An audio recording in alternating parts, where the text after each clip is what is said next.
Assalamualaikum warahmatullahi wabarakatuh. Minasan, o genki desu ka? Mudah-mudahan semuanya dalam keadaan sehat walafiat. Bertemu lagi dengan saya dalam mata kuliah Keiwa Nyumong dengan topik orientasi huruf kana, terutama pembelajaran huruf katakana. Perkenalkan, saya adalah dosen pengampu mata kuliah Keiwa Nyumong. Nama saya Rosi Rosiah. Minggu lalu saya sudah memperkenalkan diri, tapi alangkah baiknya kalau sekarang juga memperkenalkan diri ya. Jadi alamat rumah saya adalah Perumahan Menteri Elok 2 nomor B9 Mancasan, Ambar Ketawang, Gaping, Sleman. Nomor telepon 081 39 444 6569. Silahkan menghubungi saya via WA, tapi tidak 24 jam ya, karena saya bukan customer service. Jadi silahkan menghubungi saya pada jam kerja, yaitu jam 8 sampai jam 3 setiap dari hari Senin sampai hari Sabtu. Atau bisa menghubungi saya via email dengan alamat email rosi.rosiah@umj.ac.id. Minasang, minggu lalu Minasang sudah mempelajari tentang huruf hiragana ya, sampai selesai. Dan pada kesempatan kali ini kita akan melanjutkan untuk mempelajari huruf kana, yaitu huruf katakana. Nah, jumlah huruf katakana dengan huruf hiragana itu sama. Jadi daftar isi yang akan kita pelajari hari ini, yang pertama adalah huruf katakana, yang kedua adalah kegunaan huruf katakana. Jadi apakah sama nih fungsinya dengan huruf hiragana? Minggu lalu kan kita sudah mempelajari huruf hiragana. Apakah katakana fungsinya sama atau berbeda ya? Terus bagaimana cara menghafalnya? Terus untuk apa sih huruf katakana itu? Nah, itu mungkin jadi pertanyaan Minasang ya. Oke, jadi Minasang, huruf katakana adalah hampir sama seperti hiragana ya. Jadi katakana itu adalah huruf yang dirubah dari kanji. Asal muasalnya adalah kanji.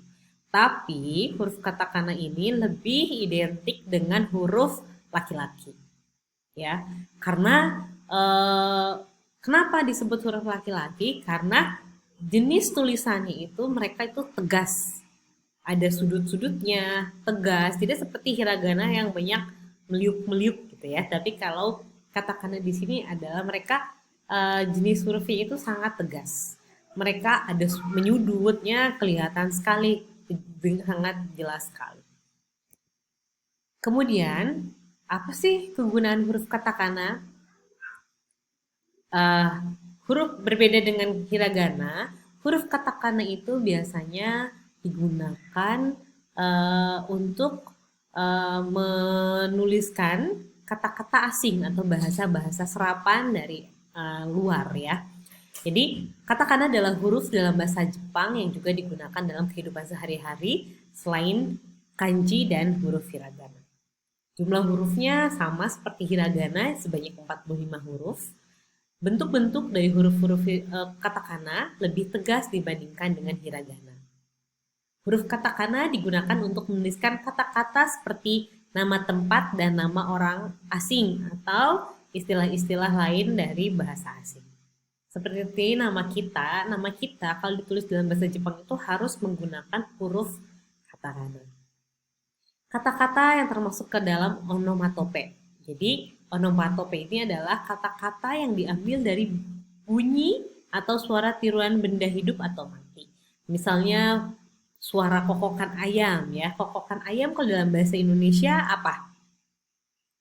Nah, kokokan ayam aja ya dalam bahasa Indonesia itu beda tiap daerah ya. Ada yang bilang kukuruyuk, ada yang bilang kokorongok, atau dan lain sebagainya. Nah, untuk menuliskan onomatope atau kata-kata yang berasal dari bunyi-bunyi hewan atau benda mati dalam bahasa Jepang ditulis menggunakan katakana.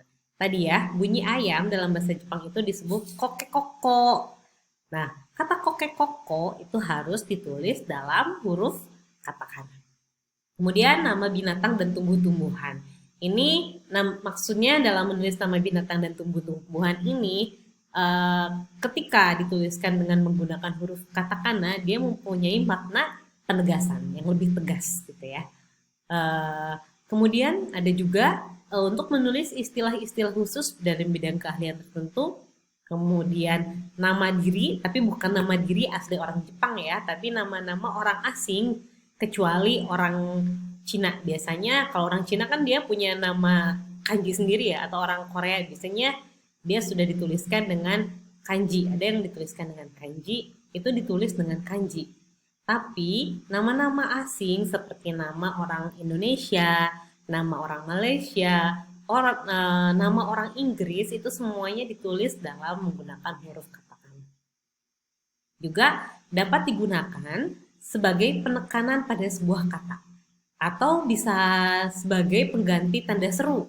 Dalam bahasa Jepang kan tidak ada tanda seru ya, atau sebagai penegasan atau ungkapan marah bisa seperti itu. Nah, ketika kita marah, misal atau menggunakan kata-kata untuk menegaskan marah, kemudian seruan, biasanya ditulis dengan menggunakan kata-kata. Mungkin minasan pernah melihat penulisan gambari masho atau ayo kita semangat gitu ya. Gambari masho. Gambari masho harusnya ditulis dengan menggunakan hiragana karena merupakan kosakata asli Jepang. Tapi kalau bikin spanduk ya, misalnya para pendukung-pendukung sepak bola atau misalnya basket, mereka akan selalu membawa spanduk gambari masho itu biasanya ditulis dengan huruf katakana. Itu adalah bersifat seruan di situ, jadi ditulis dengan menggunakan huruf katakana. Itu saja mungkin yang bisa saya sampaikan tentang kegunaan huruf katakana. Apabila minasang ada pertanyaan, silahkan ditulis di komen di bawah atau bisa langsung menulis pertanyaannya di forum diskusi My Class. Mohon maaf apabila ada kesalahan. Sampai jumpa di video learning selanjutnya. Wassalamualaikum warahmatullahi wabarakatuh. Jamata.